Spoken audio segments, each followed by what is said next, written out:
right, everyone, now we've got a bit of good news, actually, like really, really good news. This is a Harvard-led study, so take it with a slight grain of salt, but overall, looking at it, methodology appears sound, and it does basically back up what I've said for several years, which is I've always felt when you see like people worrying about, well, all the youth want censorship and communism and stuff like that, I never thought that was true. And likewise, that was a claim of the left, basically, haha, we're winning, the future is progressive. This study completely contradicts that very premise. The other premise is actually from the ethno-nationalist portion of the so-called far right. Now, I realize that ethno-nationalism isn't left or right. It's an ideology separate from that normal dichotomy, and that there are people that are basically communists that are also identitarians. I realize National Bolshevism exists. I realize National Socialism is not a right-wing ideology, much as the left may want it to be. I realize that. But one thing I've always sparred with the identitarians on is the concept that only white people or only males or only older people or whatever are fighting for your rights. The future is lost. Be afraid, basically. You've got to join with us. You're sitting on a non-existent magical fence because you don't side with us all the time in an echo chamber, so you've got problems. Libertarianism is a fallacy. In reality, that's completely wrong. According to this, white Americans aren't even the most averse to political correctness, and it's a broad spectrum of the whole population that opposes it. Now, here's what I think's happening. The reason that you don't have people running through the streets saying no more censorship, fuck political correctness, is because the people that feel like that are part of what this posits as an exhausted majority. Basically, people who want to be left alone. That is, they're monarchist enough in essence. They believe in free speech enough in essence, at least enough not to want more censorship and more, ma offended, fragile snowflake, social justice warrior bullshit. And it labels roughly 8% of Americans would be considered progressive ideologically. That sounds like an okay number. Somewhere around 5 to 10% sounds reasonable. It's a vocal minority. But that vocal minority are the only ones who, until fairly recently, would actually take to the streets and attempt to enforce their ideology because they're self-righteous twats, really. Meanwhile, you've got a situation here where the claim is being made that Asian, Hispanic, and American Indian Americans, Mesoamericans, are all more averse to political correctness than white Americans. And I'll tell you why I believe that. Because only in white American, lily-white, gated communities do you really have the social justice warrior thing. And if you've traveled, if you've actually lived among other groups of people, you'll know, hey, there is no reverence for being tolerant and non-offensive. I get to talk to people all around the world. One unifying feature of everyone outside of the US, Canada, and Western Europe that I think that I've discovered is literally nobody else gives a damn if you talk about Adolf Hitler or something. Meanwhile, there are people here who have a big problem with it. It's a touchy subject for many people. This is just part of the culture. And it's part of a minority culture, too. The progressives are on the losing end of history. They haven't really taken hold. But here's the thing. Here's why the progressives seem to be winning at times, or why censorship seems popular. They're more vocal, which means, they have the time necessary to shitpost about why we need corporate censorship. And number two, they've got a lot of powerful friends in big multinational corporations that they do want censorship. They want governments basically to crack down for them so that it's one less cost for them. Google and Facebook and Twitter, the Silicon Valley giants and stuff, some of the big businesses, the banks of the world, they don't want to have to do business with people who might occasionally alienate other clientele, causing a problem. So yeah, they want a sanitized internet. They want a sanitized world order of thought slaves that'll be more obedient, and they can't think for themselves, that have been injected with newspeak like it's a fucking vaccine every other day. Of course the globalists want censorship. It's inevitable that they're going to need more and more of it.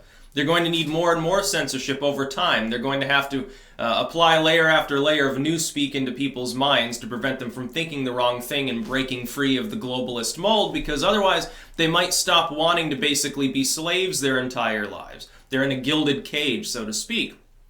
This is something, by the way, the progressives, if they were intelligent, would understand, and they would be fighting against those. They would go back to being an actual left, as in they would fight against corporate power, against authoritarianism in all of its forms, and they'd be like, hey, we're basically hippies. That was a smart left, maybe ideologically utopian, maybe not pragmatic, maybe a little dippy at times, but it wasn't abusive. It was basically, I'm going to go out and I'm going to drop acid and have an orgy. I don't care if you go out and drop acid and have an orgy. I do care if you're trying to get some fucking multinational, multi-billion-dollar corporation to kick me offline and deperson me because you happen not to like one or more of my views. That I have a problem with. I don't really care if you go out and smoke weed and do whatever else you want to do. But political correctness, I've always felt, was massively overblown in its popularity. Like it used to be used as a boogeyman by the right. Like Bill O'Reilly used to drop that term constantly, and it was never really a problem. Like there was no PC culture. There still isn't. It's just that that vocal minority in the wake of the 2016 election has been more emboldened, more vicious, because they're afraid. They're terrified. They think, well, we're going to lose. Progress will be... you got to understand the mentality. They've been lied to by a bunch of corporations that, opportunistically speaking, in order to try to defend economic globalism from populists, like Trump or Bolsonaro, or at this point almost the Mexican president, in order to try to defend their failed global order, their slavery, they delve into a bunch of moral wedge issues. And they've tried to convince people this country is led by the next Hitler, by someone who is at the same time inept and insane, malevolent while also being extremely stupid, rapaciously out of control, but at the same time in utter micromanagement style control of everything around him, like Emperor Palpatine. It's a walking contradiction, which is why we know it's being created by one-dimensionality, by propaganda, for corporate reasons. That's why they want more newspeaky censorship. That's why they want more political correctness. But the little social justice wars, they're just the useful idiots. We have to ask ourselves who is leading such an effort. It's not the social justice warriors. They're a minority of the population, apparently, according to this, less than 10%. So they don't have majority rules sort of power. They don't have real political power. They don't even have significant power within the Democratic Party. They've got the Green Movement, basically, and then only a part of it. Some of them are happy hippie, too. They don't have more guns. They don't have more money than the general population. Arguably, the progressives are probably, on average, more poor than the average American. So where is the effort actually being led from? Why would censorship be taking hold and PC culture being promulgated when it's vastly unpopular? It's not happening because, more racial demographics. That's been discounted. So where's it actually coming from? It's coming from Silicon Valley and some multinational banks. And at the behest of their corporate political allies, the corporate Democrats, the Rhino cons, the Lib Lab con people in the UK, the EU authorities. They love globalism.